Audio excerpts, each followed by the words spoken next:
Hare Krishna. My humble obeisances to all the devotees present here for this special event of Jagannath's Pushpabhishek and anniversary, very lovingly celebrated by Krishna Bihari Prabhu with the guidance of so many other senior devotees, Murali Prabhu and other devotees. I was asked by this boy on the way to this place, you speak about Jagannath's story. Vraja Sudama Prabhu, right? Hare Krishna. Such a special and sweet name. So, let's discuss a little bit about why Jagannath became Jagannath like this. That's a desire. Once Rohini Mata, who is Balaramji's mother, was in Dwaraka, and all the queens of Krishna came to Mother Rohini and asked her, Mother Rohini, you had the experience of living with Krishna and Balaram during their childhood in Vrindavan. No one else in Dwarka had that experience of living with Krishna, seeing Krishna's childhood pastimes. Of course, Balaramji was there, but he was also a small child when they were in Vrindavan. So all the queens of Krishna became very curious to know Krishna's Vrindavan pastimes. And the best authority is Mother Rohini. They all went to Mother Rohini and asked Mother Rohini, we want to hear Krishna's pastimes, childhood pastimes. Then Rohini Mata said, yes, I will narrate. But when I am narrating, Krishna and Balaram should not be here. They can come here at any moment. So you should keep somebody at the door as a guard, as a soldier or a gatekeeper, just to ensure that Krishna doesn't come inside, Balaramji doesn't come inside. Then all of them have selected Subhadra, Krishna's dear little sister, as the soldier, as the gatekeeper. Then she was guarding very carefully. Yes, bro, I'm fine. Rohini Mata is happily narrating Krishna's childhood pastimes, how Krishna killed Putana, Bakasur, Vatsasur, Vyomasur, Arishtasur, Keshi, Aghasur, Trinavarta. So many demons Krishna killed. Not only demon killing pastimes, but also butter stealing pastimes. Damodar Leela, getting chastised by Mother Yashoda. The Supreme God being scolded by Mother Yashoda. When you go in front of the Lord, all of us fold our hands and offer prayers. But Yashoda Mata takes a stick and then scolds Krishna. I'll beat you. Of course, she never bet, but she will do that. This is Vrindavan. So, Rohini Mata was very nicely narrating Vrindavan pastimes. And Subhadra is feeling very like she's feeling that I'm missing this. So she wanted to hear also. I am kept at the gate. I am unable to hear. So she started peeping into the room while standing at the door, very, very attentively hearing. Meanwhile, Krishna and Balaram came there. What's doing? What our sister is doing? So Krishna went on one side and Balaram went on another side. They also started peeping into the door. What's happening inside? Very curious. And all three of them very nicely heard Rohini Mata's wonderful, ecstatic narration of Krishna's pastimes. And they became ecstatic. Their eyes became so big like this in ecstasy. Their smile became so wide in ecstasy. Their hands and legs got shrunk into their bodies in ecstasy.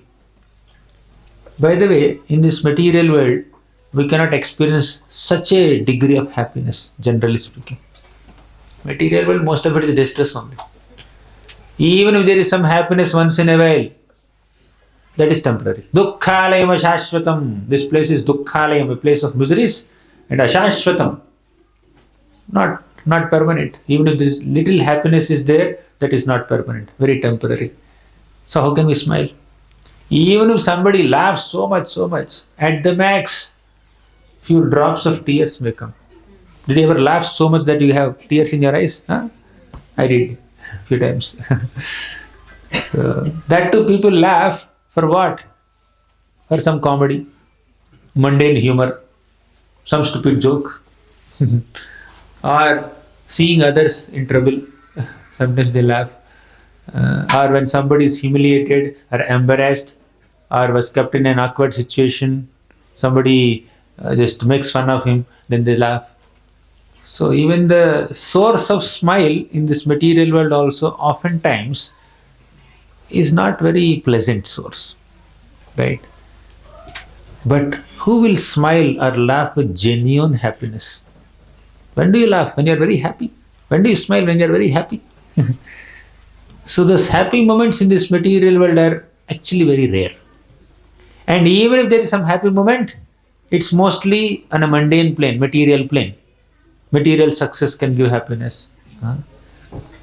But the happiness of the Supreme Lord and His devotees is completely spiritual, totally divine, unimaginable.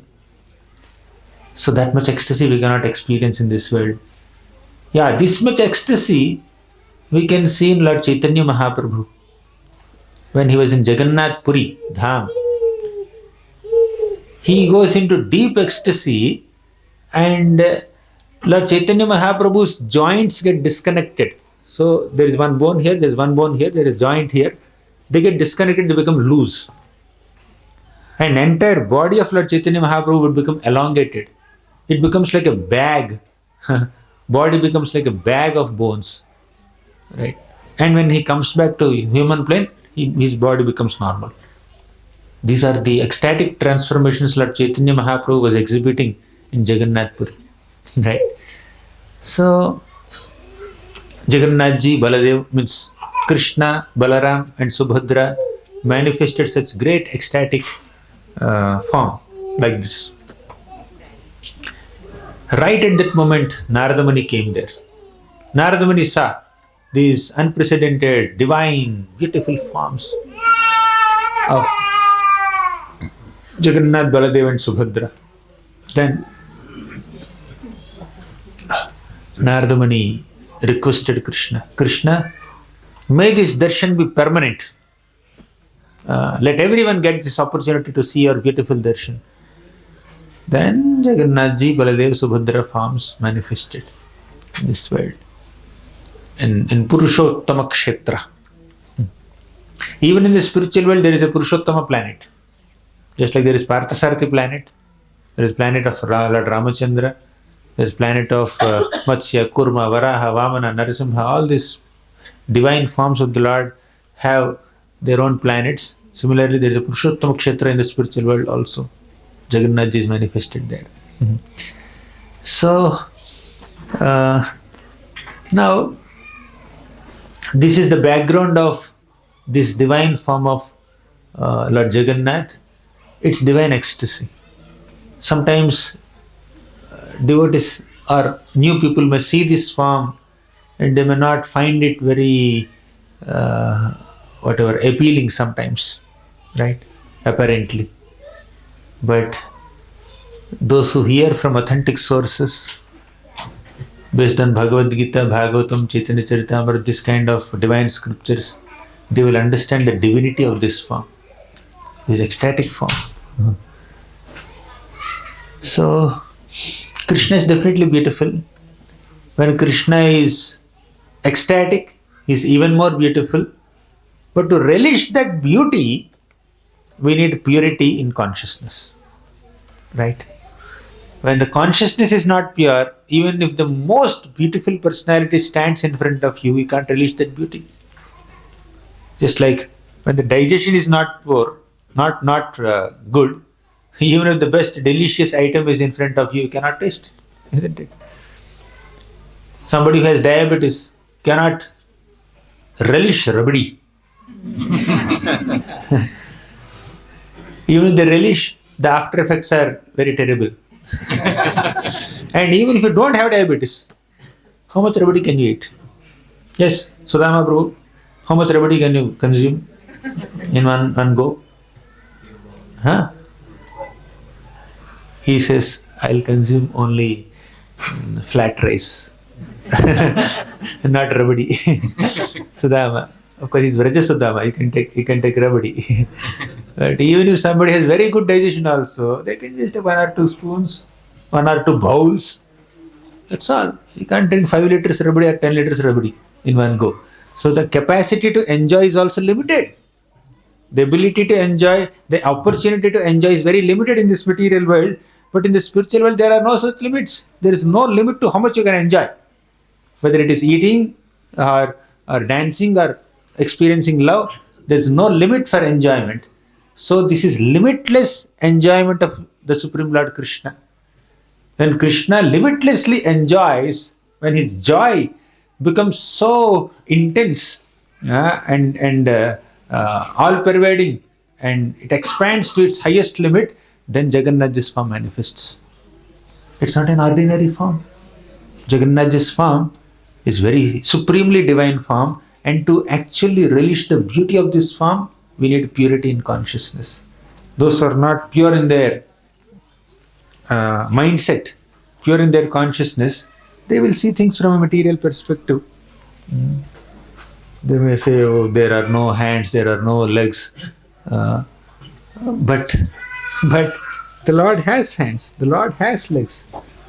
The Lord can eat, the Lord can walk, the Lord can talk, the Lord can do so many things. But he's in ecstasy now, right? And Lord Chaitanya Mahaprabhu made Jagannath Puri his headquarters, and then he started staying there for about 18 years. Actually 24 years. But he was doing some yatra, South India Yatra, Vrindavan Yatra and all that for 6 years. Although Jagannath Puri was his headquarters, for 6 years Mahaprabhu was traveling to different places. 2 years went in South India Yatra only. But last 18 years, he was only at Jagannath Puri. And in that last 18 years, last 12 years, he was experiencing intense ecstasy. Every day he would go to Jagannath's temple. He will see Jagannath manifests as Krishna. And who is seeing? Mahaprabhu is seeing. Sei Gaura, Sei Krishna, Sei Jagannath, all three are same. Here Gaura is seeing Jagannath and remembering Krishna, although all three are same. Sei Gaura, Sei Krishna, Sei Jagannath. Jaya Jaya Jagannatha Sachiranandana Tribhuvani Koreja Charana Vandana. So Jagannath ji is not different from Sachinandan, Gaura Hari and Krishna. There are 2 forms of Krishna. One beautiful deity form, another great devotee form. So devotee form is Lord Chaitanya, deity form is Jagannath ji, and that is Krishna.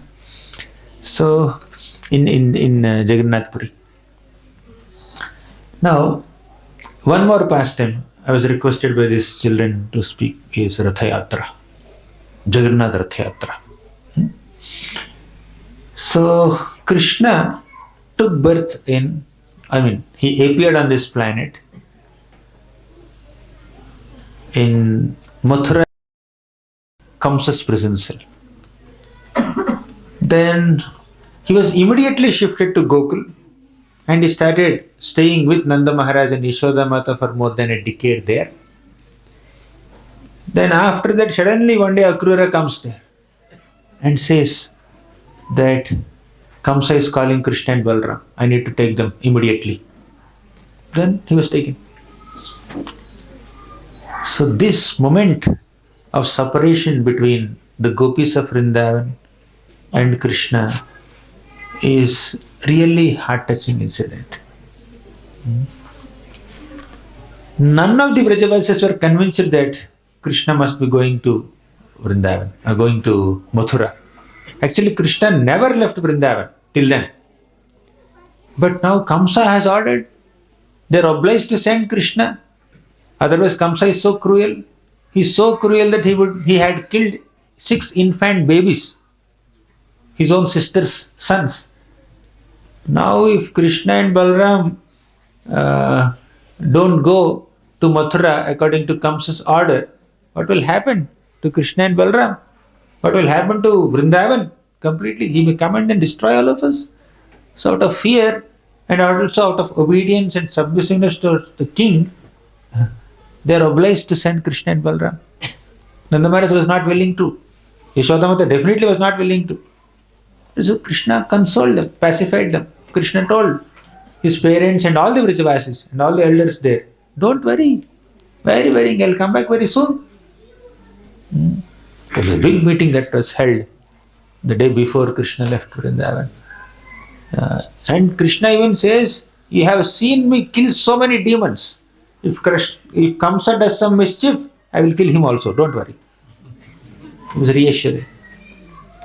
Then Purnamasi came there. Then Nanda Maharaj, Upananda, all these people inquired from Purnamasi. Should we send Krishna? She only made one statement.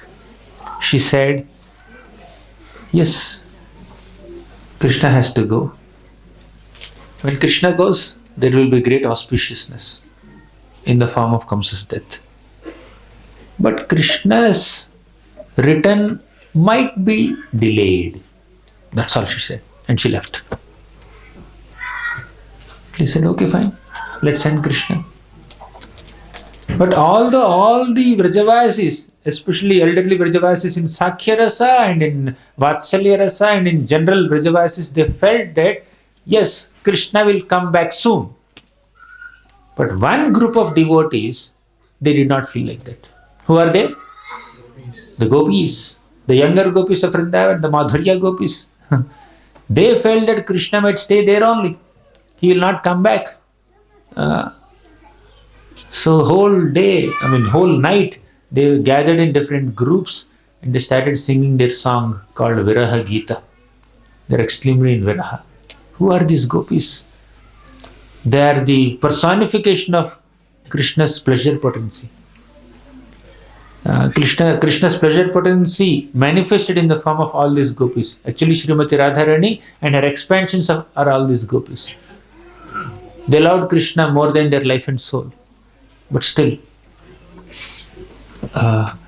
Krishna had to leave. So that day, Krishna expanded himself into hundreds and thousands of forms, as many as the number of gopis. And he went and consoled each and every gopi, every single gopi, especially Srimati Radharani. And she had a long discussion with Radharani that night. So Krishna simultaneously went to all the gopis and pacified them, consoled them, don't worry, it's my mission, I need to go. It's important that I go and kill Kamsa. Yes, I will take some time to come back. And Radharani said, you can go. You can fulfill your mission. You can do dharma samsthapana. You can do paritranaya sadhunam. You can do vinashaya dushkritam.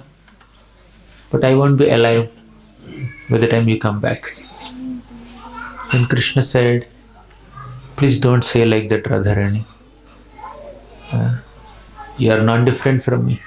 If you are not alive, how can I be alive? But it's our responsibility to experience these feelings of separation from each other so that common people in this world are delivered.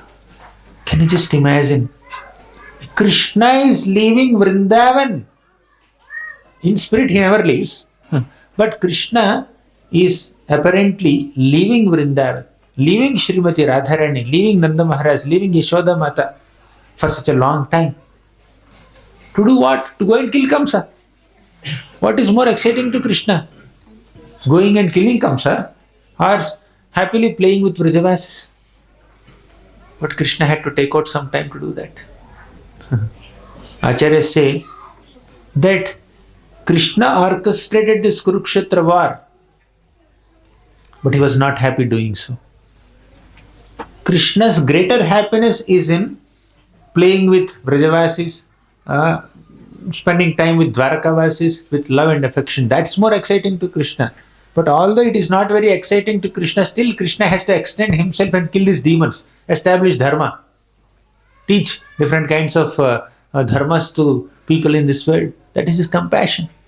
He cannot see people rotting in this material existence like this. So Krishna consoled Srimati Radharani and also promised that I will come, time to time I will come here. Even though my arrival may not be seen by everybody externally, but still I will come, spend time with you. So like that, our Krishna consoled them, and next day morning, Akrura's chariot started from Nanda Maharaja's palace.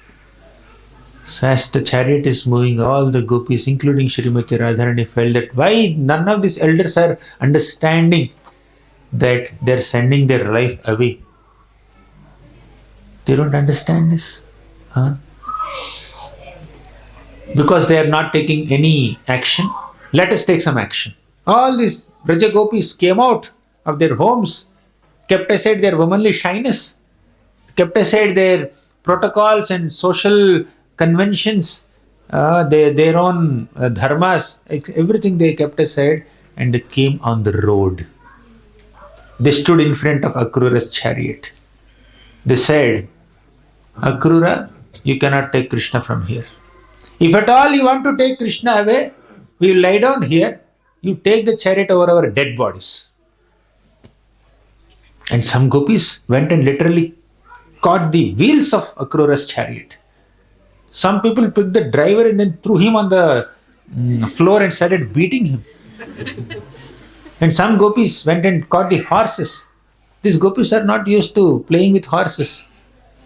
They are used to playing with calves, cows, peacocks, parrots. But now they went and stopped these horses. Then some of the gopis went and caught Balaramji, some gopis went and caught Krishna and said, please, piteously they were praying and crying, please don't go, please don't go.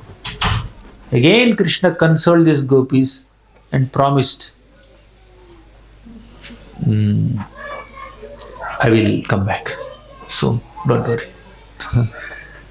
So Krishna went. Many people understand or acknowledge the pain of the gopis. Actually, we are also on the gopi side only. When I was reading this pastime, I was feeling, why did Krishna go? I think most readers, whoever read that episode in the 10th canto of Bhagavatam would read, Krishna should not have gone. Not only the readers, the speaker is also feeling like that. Who is the speaker? Sukadeva Goswami.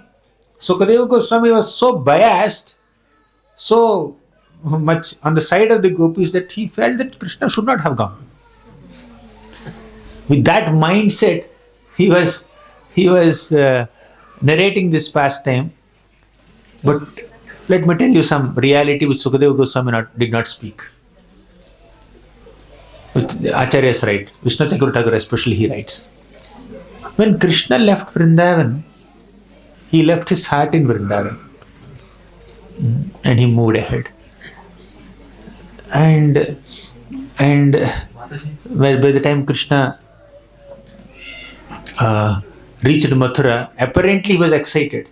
With great excitement, along with the other gopas who came with him, he was traveling, he was walking in the streets of Mathura, exploring this Mathura city nicely, and also killing that washerman. You know the pastime, right? He killed that washerman, and he also blessed a weaver, and also received garlands from Sudama florist, and he also blessed Kubja. So apparently Krishna is very excited when he went to Mathura. But actually Krishna was weeping inside. Krishna was weeping inside his heart. Whenever he's seeing these ladies in Mathura, he's searching for the faces of the gopis there. Oh, she looks like that gopi. She looks like this gopi. Oh, she doesn't look like a gopi. I'm missing gopis. So Krishna was missing gopis. He was secretly weeping. But that is not described by Sukadeva Goswami much. The way gopis wept throughout that night, Sukadeva Goswami described so elaborately. Right? But Krishna also wept. Still, we are on the side of gopis. Right? But why did Krishna come out? For us. For us. For conditioned souls like us. He had to come out. So, Krishna killed Kamsa eventually. I'll cut the long story short. Krishna killed Kamsa. And now Krishna is feeling intense separation. Now, don't see Krishna as the Supreme Personality of Godhead for a moment. You should see him as a 10-year-old boy who has been living with his parents, loving parents, Nanda Maharaj and Yashoda Mata, who has been accustomed to wander in the forests of Vrindavan along with his dear friends, Gopas, Sridama, Sudama, Stoka Krishna, Madhuvangal, and also play with cows and calves and peacocks and parrots and monkeys, of course, and steal butter. So Krishna, who is accustomed to doing all this, is suddenly brought out of that village and kept in a big palace. He cannot steal butter. He cannot tend cows. Cows were not there with him. Horses were there. Elephants were there. Govardhan stones were not there for him to sit on. Big thrones were there. Gem-studded, jeweled, golden thrones were there. He was not happy with that. And here in Vrindavan, Krishna is surrounded by Gopas and Gopis. So loving, simple-hearted, approachable, loving associates.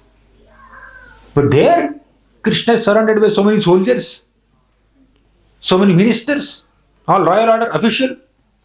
They are coming and bowing down. In Vrindavan, nobody bows down to Krishna. Nobody takes him seriously. And Krishna likes that more than this. Even we also, you see, when somebody is like too respectful towards us, too reverential, we feel a bit uncomfortable, right? Do you feel so? At least I feel so. Right? Too much respect, too much reverence. Relax. It's okay. We are friends, we are devotees ultimately. So when somebody treats with us with intimacy, with love, with affection, that nourishes us more than when somebody treats us with so many formalities and like in a very official way, with too much of reverence. You can't handle it, right? Krishna is also not very happy doing that. Of course, we have to be reverential towards Krishna. We cannot artificially imitate Vrajavasis without developing that intimacy. If you artificially imitate Vrajavasis and fake some intimacy with Krishna, that will be an offense, or will be called Sahajiyas. Anyways, Krishna is not very comfortable. He could not relate with anybody there. Suddenly they said, here is Devaki Mata, here is Vasudeva. They are your parents. Yeah, as Supreme Personality Godhead, of course, Krishna is knowing them and then he can receive love and affection. But just see Krishna as a 10-year-old boy who is homesick now. A 10-year-old boy is sent away from the home to hostel. Oh. 10-year-old boy, not in 20s. I went and sat in hostel in days of 21. Right? Still I was feeling little homesick. And my mother is calling me every day. Are you eating well? How is your mess food? You are not eating home food. Just imagine a 10-year-old boy, Krishna, who is accustomed to such loving atmosphere in Vrindavan, suddenly comes to a place where, my God, he is not relatable. He is unable to relate with this atmosphere. Only one person he could relate with. Of course, Balram is there. Apart from Balram, only one person he could relate with in Dwarka is... No. Any answers? I gave the answer in the class already. Akrura. Next. Rohini Mata. Why your voice is so soft? Right? Rohini Mata. Because she is as good as Yashoda Mata. When Krishna is missing Yashoda Mata, Nanda Maharaj he would go and hug Rohini Mata, lie down in her lap. She's the one who is consoling him, giving him the solace that he needs desperately. So, of course, Krishna is close to everyone. All the names are also correct. Akrura is close to Krishna, Uddhava is close to Krishna, and many other. Devaki was there, of course, they are close to Krishna. But he was able to relate with Rohini Mata more because she is Vrindavan Vasi so far, who came from Vrindavan to here, to this Dwarka. Balramji can give some support, definitely, but they are of the same age group. So if he wants some more mature and support from an elder, motherly support, then he has to go to our Mata, Rohini Mata only. What a mother can do, brother may not be able to do. Right? So brother also has Vatsalya Rasa. Balramji can serve Krishna in the mode of Vatsalya, in Vatsalya Bhav also. At the same time, Rohini Mata has her own role to play. So one day, Krishna was missing Vrindavan so much. But he cannot go. He was like arrested in Dwarka, arrested in Mathura, in one sense, apparently. Then he called his dear friend Uddhava, as someone said here, and said, "My dear Uddhava, I am feeling intense separation from the Vrajavasis. But I am in a situation where I cannot go to meet them, see them. Can you please go to Vrindavan on my behalf? My dear friend Uddhava, please go. I have written a letter for my beloved gopis. Take this letter, keep in your pocket safely. Go and read that letter in front of them. Also go and meet my mother, Yashoda Mata. Meet my father, Nanda Maharaj, and give my message to them." So in this way, Krishna was pleading his dear friend Uddhava, who looks exactly like him. He even wears the clothes that Krishna wore. Then Uddhava, is that bottle? Yeah. Sorry.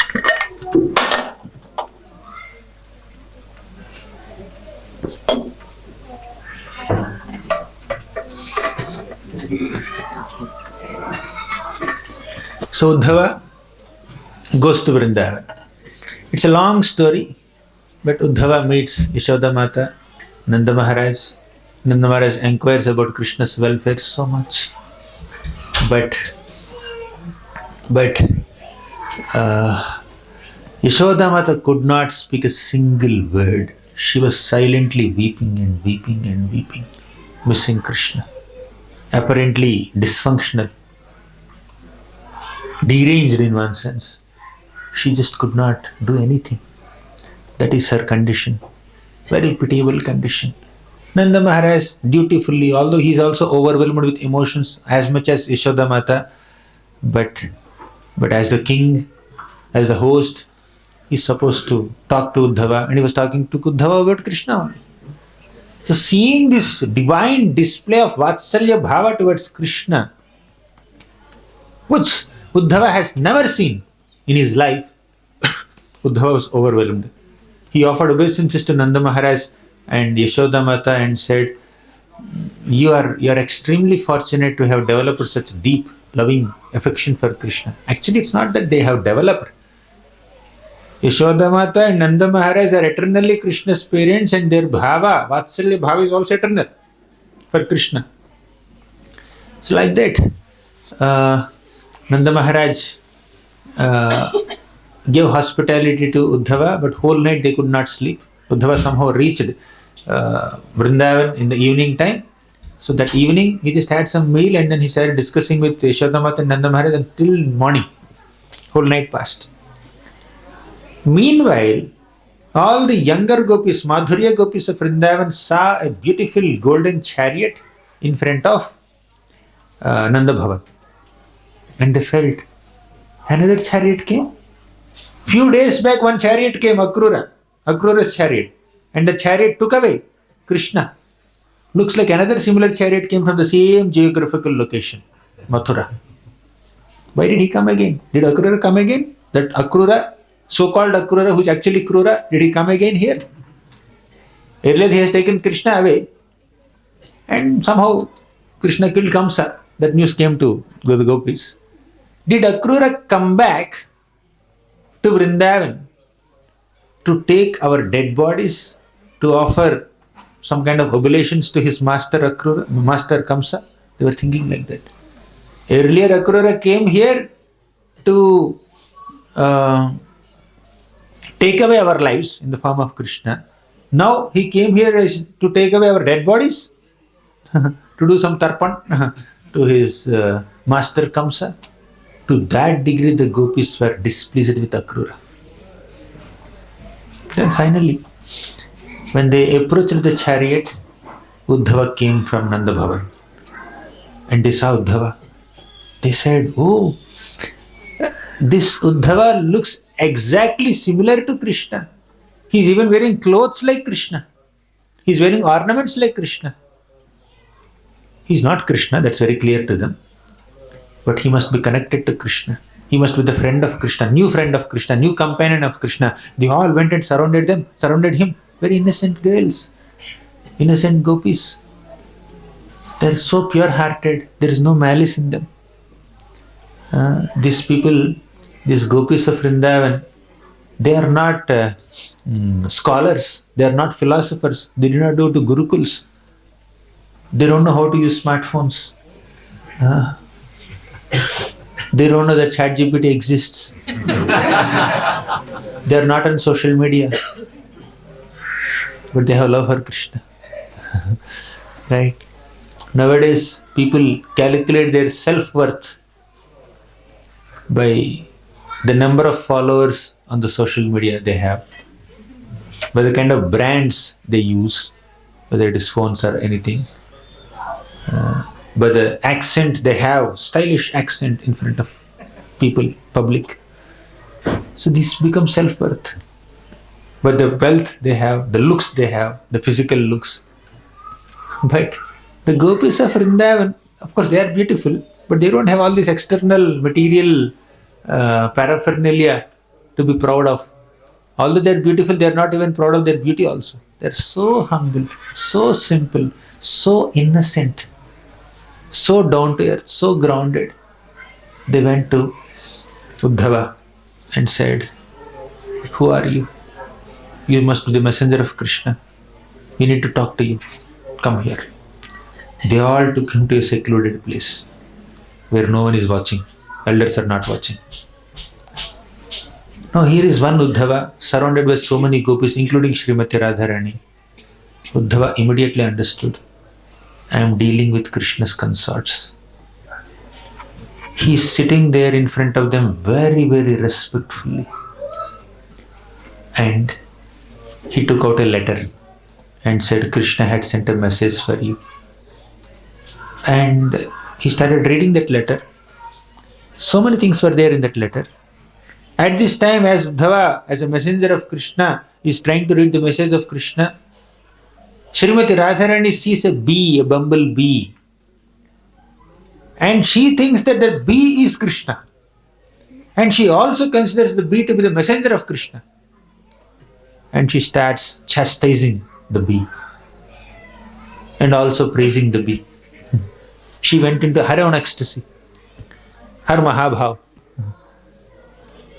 speaking in a very deranged manner apparently.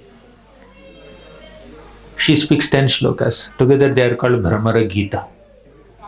More confidential than even Gopi Gita. Very difficult to understand also, this Brahmara Gita. Why? We are materialistic. May not be you, but many people in this world, because of the impure consciousness, they cannot understand all this. Therefore, I am not describing anything from Brahmar Gita. I am only coming to the point of Ratha Yatra to fulfill his desire.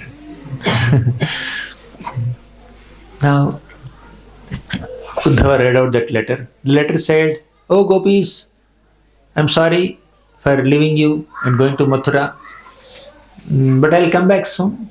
But please understand, This situation of separation between you and me has been created just so that our loving bonding for each other can be enhanced, can become more intense. Because in separation, you remember the beloved more than when they are in front of you. So we are separated, but in separation, we have a great opportunity to remember each other more intensely, just to enhance your memory, enhance your love for me, improve your love for me, develop your love for me, increase your love for me, unlimited way. I have created this situation of separation. Oh, really? All the gopis said. Does Krishna think that he actually is trying to increase our love for him by creating this situation of separation? What does Krishna think? He's going to accumulate the sin of killing women by doing so. He will become sinful of killing women by creating the situation of separation, because this will only cause our death, nothing else. That was the mood of the gopis of Vrindavan. In the absence of Krishna, we just die. When Krishna is standing in front of us, within one eye blink, we experience hundreds of yugas of separation from Krishna. That's the amount of love that gopis have. If Krishna is not in front of them, they will just die. But still, they are maintaining their lives. Every moment they are experiencing death. Actually, dying is easy than living and experiencing death at every moment. Right? Dying is easier. One moment and gone. But you are experiencing excruciating pain, emotional pain. Even physical pain can be tolerated so much, but emotional pain is very difficult. Right? When your leg is hurt because of hitting a stone or being pierced by a thorn, you feel some pain. But when your heart is hurt, when your beloved person neglected you, ignored you, spoke some harsh words to you, that pain is more painful than this pain, the leg pain. So these gopis of Vrindavan are saying that within one eye blink we experience millions of yugas of separation from Krishna, even though Krishna is standing in front of us. And if Krishna becomes absent, what will happen to us? We'll just die. We'll just die. Uddhava, you please keep this letter very safely in your pocket. Right? Thank you for bringing it and reading it, but keep the letter in your pocket. Tomorrow, Krishna will develop relationships with some other women in Mathura city also, and he will abandon them also, like the way he abandoned us. Then you can open this letter and read it for them.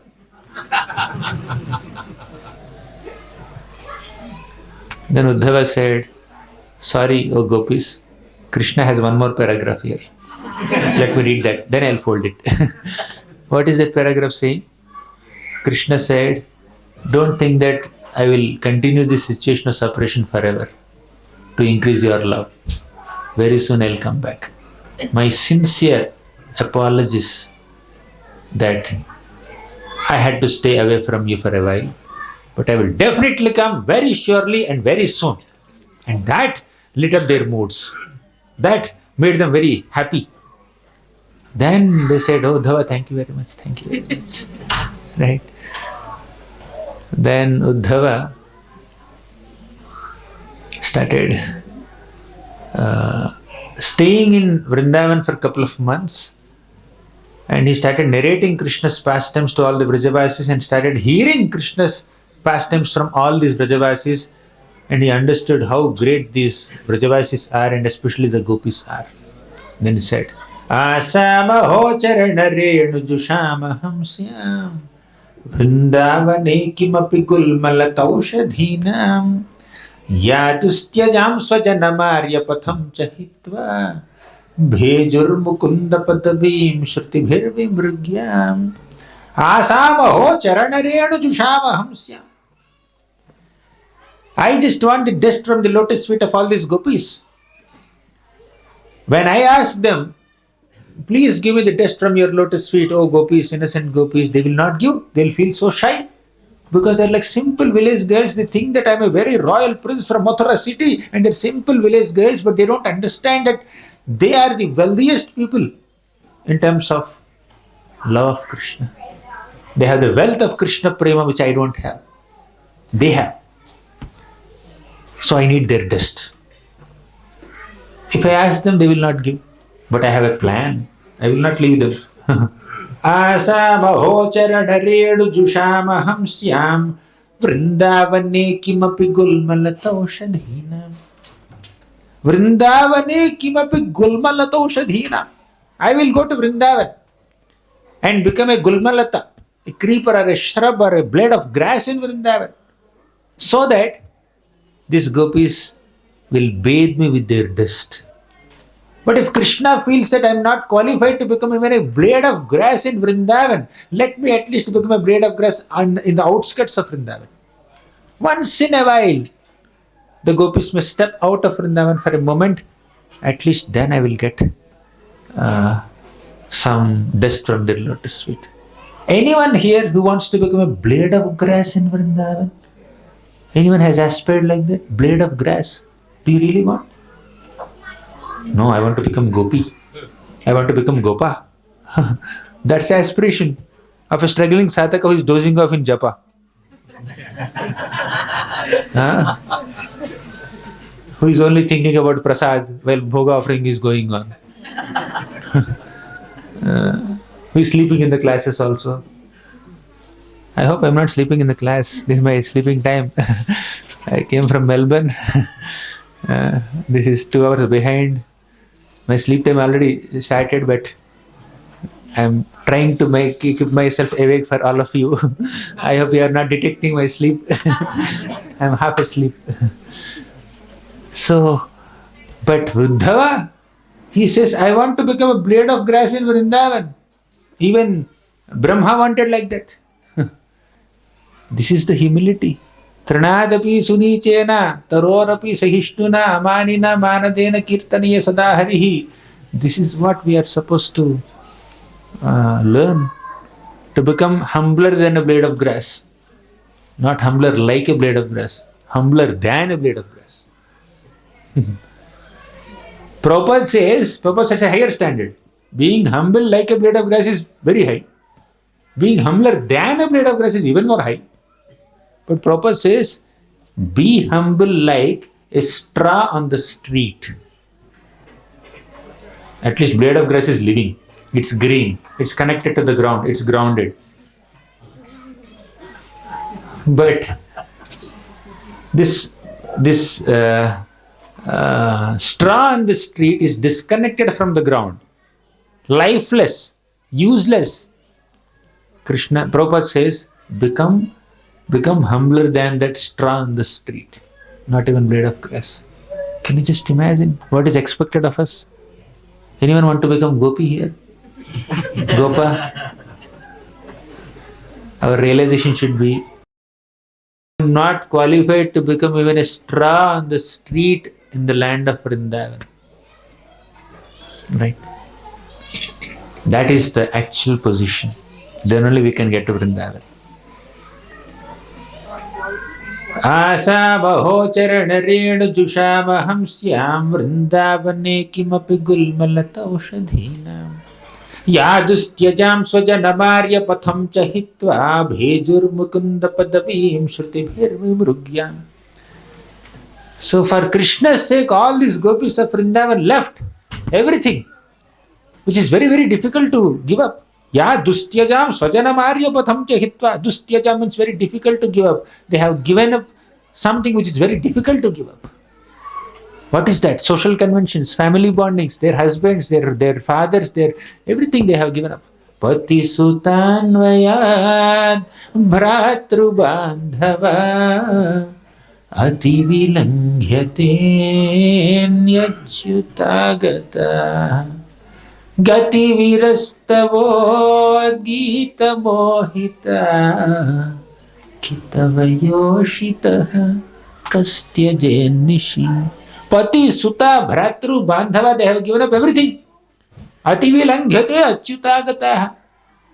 They have heard this Udgita Mohitaha. They have heard this loud flute song sung by Krishna, and they have given up everything and they ran to Krishna, and Krishna left them. Still they are not leaving their love for Krishna. How long can you love a person when you are receiving only neglect from that person? Anyone here? Will you love a person who is neglecting you, who is not reciprocating with you, who is not even looking at you? Will you go and keep begging them, can you please show your face to us? The gopis are doing it. They are humble. Right? We say, hey, he doesn't want to meet me. At last, I will find someone else. I don't need him. That's the ego that a conditioned soul has. Right? But in contrast to this ego, the gopis are begging Krishna. Sharadudashaye sadhu jata sat sarasi jodara shri mushadrisha suratanathate sulkadasika varadanighnato neha kim vadha. Sharadudashaye sadhu jata sat. Oh Krishna, your lotus face is as fresh as a newly blossomed lotus flower in the lakes of Vrindavan during autumn season. But we are deprived of the darshan. So they are saying, can you please give us the darshan? Sharadudashaye sadhu jatasa sarasi jodara shrimukham drisha suratanathate shulkadasika varadanighnato neha kim vadha. Oh Suratanatha, you are our Natha. You are the Natha of Surati, means divine, pure, spiritual love. Suratanathate ashulka dasika. We are like your dasis without any shulka, without any payment. Generally, when a servant comes and serves you, you will offer some payment, right? We are unpaid. Please give us the payment, salary. Paisa vasool karne humko. What is the salary? Your darshan, that's all. We don't want gold or silver or diamonds from you. Just show your face, that's all. This is what they're begging. And Krishna is not coming in front of them. Right? Varadanighnato neha kim vadha. They get frustrated and says, Varada, you're Varada, you're so much glorified as the best of all bestowers of benedictions, Varada. Nighnato neha kim vadha. Are you not acquiring the sinful reaction of killing innocent women like us? Not giving the salaries properly? Salaries is darshan. They're blaming Krishna. So, seeing the dedication of all these gopis of Vrindavan, Uddhava's heart melted completely. Then he came back to Mathura and he told Krishna.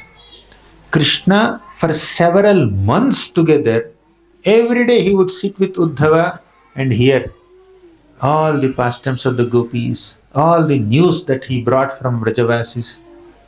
How is Mother Yashoda? How is Nanda Maharaj? How are the gopis of Vrindavan? He's just thinking about them, hearing about them. Krishna is hearing Krishna Katha. Krishna is hearing Vaishnava Katha, Vrajavasis Katha. All the devotees must hear about Krishna.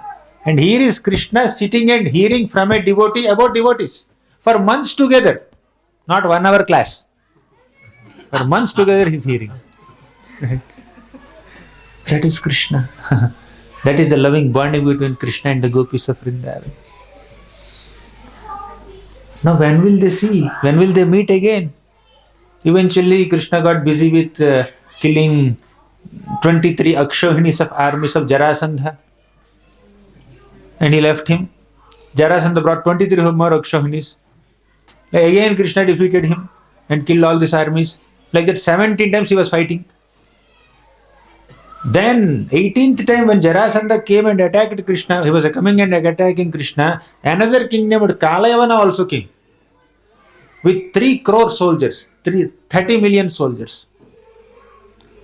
2 armies are attacking Mathura. To cut the long story short, what did Krishna do? Krishna meditated and he invoked the presence of Vishwakarma, the heavenly architect, and said, go to Kushasthali Dvipa in the middle of the ocean and erect a great city called Dwarka fort overnight. All the Mathuravasis were happily sleeping in Mathura. When they got up, they found themselves in Dwarka palaces. Right? Just like you take a train, you board a train in so and so place, right?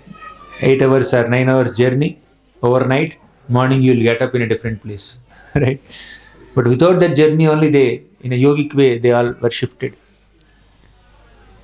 Then Krishna got Kalyavana killed by Muchukunda. Krishna ran away from Mathura, eventually settled in Dwaraka, and he started performing pastimes in Dwaraka. When will he meet again? The gopis of Vrindavan? They're waiting. So one fine day, on a solar eclipse day, all the Yadus, all the Dwarakavasis came from Dwaraka to Kurukshetra. Because it's a holy occasion, even the Vrajavasis also came to Kurukshetra on that occasion. Now the gopis of Vrindavan got to see Krishna finally, after a long separation. But after seeing Krishna at Kurukshetra, the feelings of the Vrajavasis, feelings of the gopis of Vrindavan, they became even more intense. They started feeling more separation from Krishna after seeing Krishna at Kurukshetra. Till now they were feeling separation, but now their separation became more intense. Why?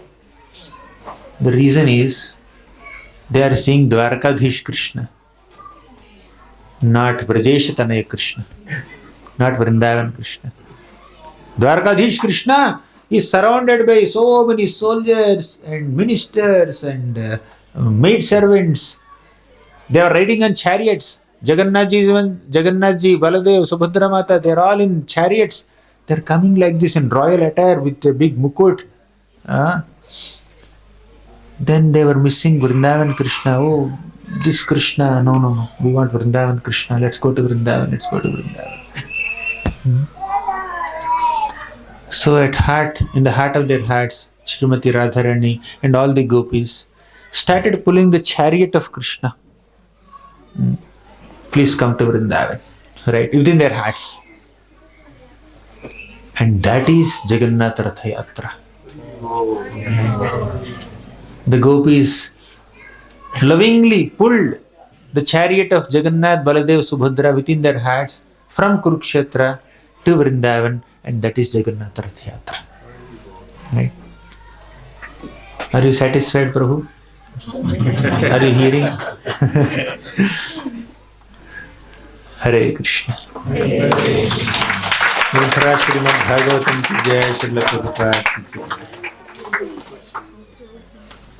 Do we have time for questions? Okay. If we have a couple of questions, we can take. Anyone has any questions? Yes, 1, 2, 3, not couple. 1, 2, 3, 4, 5. Let's begin with a little child. Yes, you can ask your question first. How long was the separation? Huh? How long was the separation? Millions of millenniums. You understood? Thousands of years. You understood? Although the separation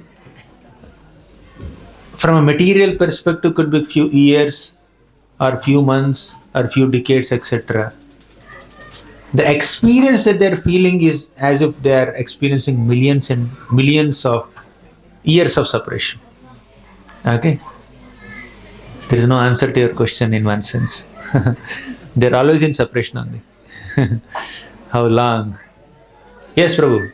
What's your name? Huh? Dash. I didn't understand. Dash. Okay. Hare Krishna. You? Darshi, yeah. My question was, my question was, after Krishna killed the demon, why did he have to stay there for longer? That was my question also. But what to do? Krishna has his own decisions. That's a question of many Bhagavatam readers also. He'll come and come back to Vrindavan, right? I was also feeling like that. I was expecting he should come back. But he's not coming. Because Vasudeva and Devaki said, we gave you birth. Right on your birthday. Not any birthday. On the day of his birth. He left them. For more than a decade, he was not there with them. Now he has to give some time to Vasudeva and Devaki, right? Therefore he stayed. And also, after Kamsa killed, there are many other people. Like Kamsa's father-in-law is Jarasandha. So as soon as Kamsa was killed, Kamsa's wives Asti and Prapti, they went to Magadha and informed Jarasandha. See, these two boys came from Vrindavan, that village, and they killed our husband. Oh, really? Okay, I'll attack him. Then Jarasandha came very immediately. Then Krishna had to fight with them. He has to protect Mathura city, right? If Krishna is not there in Dwaraka, if Krishna is not there in Mathura, all these armies would come to Vrindavan. Therefore, Krishna stayed in Dwaraka only, stayed in Mathura only. And eventually, he shifted to Dwaraka just so that all the demons who are attacking Mathura would not go and attack Vrindavan also. Right? Okay. Does it satisfy you? It should not satisfy. Yes. What's your question? Same as this. Huh? Same as this. Oh, you could hear the class? Okay. Give her the mic. Harekrishna, I had two questions that relate with each other. One is, what is the significance of the Sudarshan Chakra being next to the Jagannath Ratha Yatra? And second is, why at the Jagannath temple, seeing the Sudarshan Chakra, even though Sudarshan is devotee of the Lord, is equal to seeing Jagannath?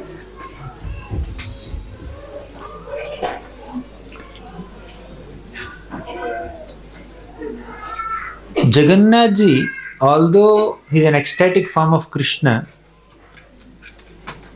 the place where he is staying, that is the temple of Jagannath Puri, that is considered an opulent place. Gundicha temple is Vrindavan, right? But Jagannath ji, when he stays there in that Jagannath ji temple, it's like Dwaraka. It's an opulent place where Krishna also uses Sudarshan Chakra, Kaumodaki Gada, Saranga Bow. He uses all weapons, and Sudarshan has a special role to play. But in Vrindavan, Krishna never used any weapon. He did not use any weapon, but in Dwaraka, Krishna used so many weapons. And this is Dwaraka form of Krishna, right? Of course, he was ecstatic, but it's a Dwaraka flavor, therefore Sudarshan is also there next to them. Right? And as far as Sudarshan or any devotee for that matter, representing the Lord is concerned, the Lord empowers a devotee with the ability to represent him. Just now we discussed the story of Uddhava. Uddhava is a devotee of Krishna, but he acted as a representative of Krishna in the Vrindavan Dham for all the gopis and gopas. They felt the presence of Krishna. Not exactly, but more or less. They felt the presence of Krishna. Proxy. Even after Krishna's departure also, he told Uddhava, you go to Badrikashram and give my message to the sages. So devotee becomes a representative of the Lord. By the will of the Lord, by the empowerment of the Lord. Does it make sense? There may be more deeper reasons which I am not aware. I shared whatever I know. But maybe some senior devotees who are well read, who are more familiar with Jagannath's pastimes can throw more light on your questions. You can consider asking this question to other devotees also. I give my limited understanding. Yes. You asked one question, right? One more. Okay, you can ask. After that, Prabhu, he's raising hand for a long time. How long is the separation? 10 minutes. Yes. Why did Jagannath and Baladev change their name, but Subhadra stayed the same? If you go to different temples, if you go to Mayapur, Radha Madhav. If you go to Vrindavan, Radha Shyam Sundar. If you come to GV, Radha Vrindavan Bihari. If you go to Pune, Radha Vrindavan Chandra. Radha's name is same. Krishna's name is changing. Right?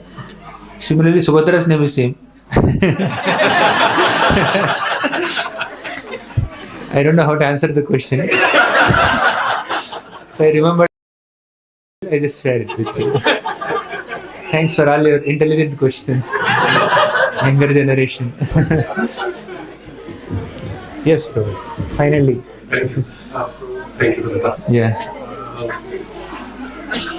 Krishna tries to fulfill We devotee have a mic, but close it. Krishna fulfills devotee desire. For the devotee is acting in a principle important, then Krishna conscious, fulfilling Krishna conscious desire important, should be important. I didn't understand the question.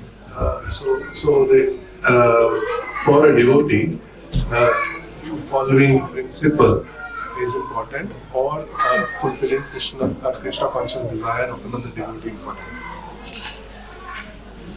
The question is, for a devotee, following principles is important or fulfilling the desires of another devotee is important? Principle, like not principles, principles. What do you mean by principle? No. Is Vaishnava Seva against any principle? Is fulfilling the desire of another Vaishnava is against any principle? I didn't understand what you are speaking. I'm saying the difference, which one is more important? No, they are not different, I feel. Which one is more important means you tell me some specific case, then I will tell you. What principle are you talking about? Following Shastra. So can a Vaishnava's desire be against Shastra? You are saying following Shastra versus fulfilling the desire of a Vaishnava. Can they be different? Can a Vaishnava desire against the instructions of Shastra? And if he desires so, Not which one should he choose? again I am asking the same question, Prabhu. Which one he chooses? What does it mean? They both are same. They both are same. Do you tell me a case where they are different, then I will tell you answer. Tell me. Maybe not. After the class. Maybe Prabhu, the gopis, they didn't read any Shastra, but they had the Krishna consciousness, the essence also. Yes. Even they didn't read any Shastras or anything. No, he has something else in mind. You don't give a purport. Prabhu has something else in mind. I'm giving an example. Yeah, this example may not fit. Are you talking about gopis? No. Okay. Yes, any other questions? I'm talking about us as devotee. I know, I could understand that. Hare Krishna Prabhu, thank you so much for the amazing class. I think it's in Brihad Bhagavatamrita where it's explained that you were talking about how gopis used to cry a lot. And then in there I think it's explained how Lord Krishna used to cry in Dwarka every night. His pillows used to get wet with his tears. Could you just talk a little bit on that? Just what, obviously, that's the highest mood Lord Krishna is displaying himself, the mood of the gopis, that more than being with Krishna, we always, that's our sampradaya as well, that's the mood of our sampradaya, that we worship in Viraha, like in separation. So what was Lord Krishna, thinking at that time, obviously missing Maya Yashoda, all the gopis. Just with your lotus mouth, you can just share a bit light on that, Prabhu, that would be so nice. Means the feelings of separation between Krishna and the gopis. Give a little more elaboration. Okay. Gopi means one whose love for Krishna is Gopya. Gopya means confidential, secret. They are called gopis because their love for Krishna is always gopya. Especially they're in parakaya bhav. Right? So, because the gopis of Vrindavan are the topmost devotees of Krishna, they're always in separation from Krishna. Because love in separation is considered the topmost manifestation of love or topmost form of Krishna prema. And gopis are constantly kept in that feelings of separation because the opportunity for their expression is very limited. Culture is there. For example, Krishna subdued Kaliya and he came out of that Kaliya lake. All the friends of Krishna went towards Krishna and then embraced him. Yashodamata embraced him. All the Vatsalya Gopas and Gopis, they embraced Krishna. Nanda Maharaj embraced Krishna. Balramji embraced Krishna. Many people congratulated him. They patted him on the back. But these younger Gopis, they are standing at a distance. They cannot come and embrace Krishna. Right? They are in separation. And they feel so much of separation from Krishna that even if Krishna is present right in front of them, they miss Krishna. Within one eye blink, they're experiencing millions of separation from Krishna. You know that popular story of Prem Sarovar. One day Srimati Radharani and Krishna were sitting at a place in Vrindavan and a bee came and started buzzing around Radharani's face and created some disturbance to her. Krishna noticed that and said, Madhumangal, come here and chase this Madhu, this bee away. Madhumangal came very playfully and then chased the bee away and came back and told Krishna. So Madhu has gone back. Madhu has gone away. Madhu will never come back. He meant the bee. But Madhu is another name of Krishna. Hearing this Madhumangal's announcement, Radharani thought Krishna went away and he will never come back. She started crying in separation from Krishna when Krishna is sitting right next to him. And Krishna said, Radharani, why are you coming? Why are you crying? Then Radharani says, Madhu went away, Madhu went away. Even she could not even accommodate that thought in her mind, accommodate that statement in her ears. Tears fell from Radharani's eyes. Seeing the intense love of separation of all the of Srimati Radharani, Krishna started crying. And the combined tears of Radha and Krishna formed this Prem Sarovar. So, what is the measure of love? How is love measured? In liters? In kilometers? Miles? Millimeters? What is the measure of love? What is the unit of love? Tell me. Anyone? No measure? Yes. Heart. She's correct. Love is measured by the amount of separation you feel for the beloved. The more you miss a devotee or the more you miss a person, the more you love that person. As simple as that. Because the gopis are always missing Krishna. They're always in separation from Krishna. Even if Krishna is right in front of them, they love Krishna the most. Even the object of love, the beloved is right in front of you, you are feeling separation. Oh, I may lose this person. He may go away. Or even if he's personally present in front of me, he may be looking in a different direction. There is a lot of insecurity somewhere within. And that is a spiritual insecurity. Right? And their heart is overflowing with love, that any amount of personal presence of Krishna or personal interaction with Krishna cannot satisfy them at all. Cannot move them. Cannot satiate them. They want more. Aniyor. Right? That is the intensity of the feelings of separation from the gopis. But at our sadhaka level, we may just hear these descriptions and only merely faintly appreciate the greatness of these gopis, but at our stage, we cannot experience the feelings of separation. But to come to that stage, you know what we need to do? First, experience feelings of separation from our sadhana. Our connection with Krishna is through our sadhana, through our spiritual practices like hearing and chanting, etc.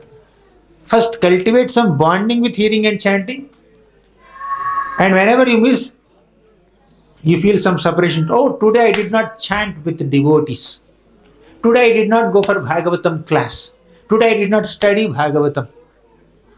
Today I did not serve the deities or see the deities, take darshan of the deities. You should miss. Right? Then eventually we'll experience the feelings of separation or even faintly understand the feelings of separation that gopis are experiencing.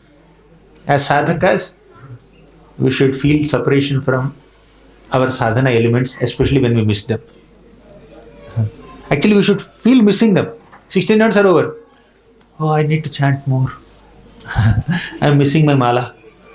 I kept my bead bag after 16 rounds and I'm missing my mala now. I want to chant some more. Many people don't feel like that. As soon as 16 rounds are over, done. Kal dekhe wapas. Right? Where is the possibility of such a struggling sadhaka who cannot even feel separation from the bead bag for 24 hours? 24 hours will not miss the bead bag. You're happy. Hey, 24 hours. I'm happy to be away from bead bag. What to speak of missing Krishna in the mood of the gopis. Right? Where are we and where are they? But occasionally, in such occasions like Jagannath Ratha Yatra pastime, I was asked to narrate the Jagannath Ratha Yatra related things. So, in that context, we discussed the feelings of separation of the gopis and gopis trying to pull Krishna back to Vrindavan. And these are moments where we appreciate the exalted devotee's love for Krishna. But at our stage, we need to focus on our sadhana. And knowing these descriptions should humble us. Where am I and where are they? And I have a long way to go. If we are feeling that I have made so much advancement, this whole discussion is meant to humble us. Anyone here feeling I have made so much, tremendous amount of advancement in conquering all my anarthas and developing ecstasy in chanting. I chant 16 rounds before 7 a.m. in the morning. Where are the gopis? And we all have as souls, we all have the potential to develop that intensity of bhakti. That's what Mahaprabhu said. Mahaprabhu made Ramananda speak in the 8th chapter of the Madhya Leela of Chaitanya Charitamrita. Right? Okay, thank you very much. We will not take more questions. Hare Krishna. Grantharaj Srimad Bhagavatam ki jai. Shri Prabhupada ki jai.